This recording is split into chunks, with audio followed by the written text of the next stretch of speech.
बहुत समय पहले एक छोटे से गांव में रामू नाम का एक गरीब आदमी रहता था।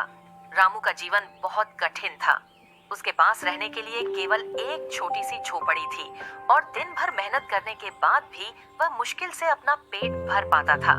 लेकिन रामू की एक खास बात थी, वह हमेशा मेहनत करता था और ईमानदारी को अपना सबसे बड़ा गुण मानता था। रामू के पास एक छोटा सा खेत था, लेकिन उस खेत में पानी की कमी के कारण फसल अच्छी नहीं होती थी। बरसात के मौसम में जब थोड़ा पानी आता तो रामू अपने खेत में मेहनत करता, लेकिन सूखा पड़ने पर उसे मजदूरी के लिए दूसरे गांव जाना पड़ता। वह सुबह से शाम तक दूसरों के खेतों में काम करता, लेकिन जो पैसे मिलते वे परिवार का पेट भरने के लिए काफी नहीं होते। रामू का गांव अमीर किसानों से भरा हुआ था। वहां के बड़े किसान अपनी धन दौलत पर घमंड करते थे और गरीब लोगों की मदद नहीं करते थे। रामू जब कभी मदद मांगने जाता तो उसे ताने सुनने पड़ते। एक बार एक बड़े किसान ने रामू को अपमानित करते हुए कहा, तुम गरीब हो और हमेशा गरीब ही रहोगे।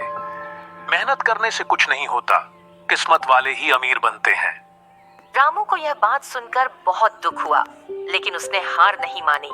उसने सोचा, अगर मैं और ज्यादा मेहनत करूं तो एक दिन मेरा भी समय बदलेगा। एक दिन रामू अपने खेत में काम कर रहा था। तभी उसे खेत में एक चमकती हुई चीज दिखाई दी। जब उसने उसे निकट से देखा तो वह एक पुरानी सोने की मूर्ति थी। रामू समझ गया कि यह मूर्ति बहुत कीमती है। वह तुरंत मूर्ति लेकर गांव के मुखिया के पास गया और सब कुछ सच सच बता दिया। मुखिया ने रामू की ईमानदारी की सराहना की और कहा, रामू, ये तुम्हारी मेहनत और ईमानदारी का फल है। मैं ये मूर्ति राजा के पास ले जाऊंगा और जो इनाम मिलेगा उसका आधा हिस्सा तुम्हें दिया जाएगा। कुछ दिनों बाद राजा ने रामू की ईमानदारी से खुश होकर उसे एक बड़ा खेत और कुछ पैसे इनाम में दिए। इससे अब रामू अमीर किसान बन गया। अब आप भी यदि रामू की तरह ईमानदार और मेहनती है तो वीडियो को लाइक करके सब्सक्राइब करें और हमें कमेंट में बताएं कि आप ईमानदार हैं कि नहीं।